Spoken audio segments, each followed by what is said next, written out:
ప్రజలు ఒక నమ్మకం పెట్టి మేము ఒకటే చెప్పాము ఎన్నికల్లో, ప్రజలు గెలవాలి, రాష్ట్రం నిలబడాలి.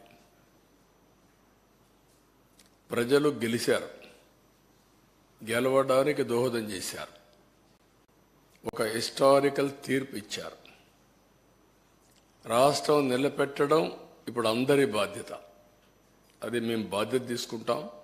అదే సమయంలో ఎప్పటికప్పుడు ప్రజలు కూడా సహకరిస్తే తప్ప సాధ్యం కాదు. అందుకే మొట్టమొదటిసారిగా 7 వైట్ పేపర్స్ పబ్లిసైజ్ చేస్తున్నాం. సమయం కూడా తక్కువ ఉంది. ఒక పక్కన నిన్నటి వరకు ఫార్మాలిటీస్ అని మేము కంప్లీట్ చేయాలి.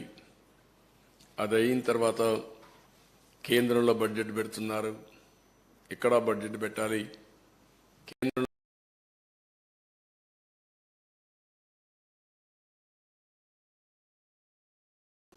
మనం ఫండ్స్ తెచ్చుకోవడం కానీ, అదే మరి ప్రాజెక్టులు తీసుకోవడం కానీ, ఇవన్నీ జరగాల్సిన అవసరం ఉంది. అందుకే ఒక 20-25 రోజుల్లో 7 పేపర్లు కూడా చర్చలన్నీ కంప్లీట్ చేసి మళ్ళీ మేము అసెంబ్లీ సమావేశాలు పెట్టుకొని బడ్జెట్ కూడా ప్రవేశపెట్టాల్సిన అవసరం ఉంది. లేకపోతే మళ్ళీ ఒక సంవత్సరం మనకు ఒక కన్ఫ్యూజన్లో పోయే పరిస్థితి వస్తుంది. అందుకే మేము 7 సబ్జెక్ట్స్ కూడా మీకు ఒక ఐడియా ఉంది. మేము కూడా టైం టేబుల్ ఇస్తాం. దీనిపైన తరోగా చర్చ చేస్తాం.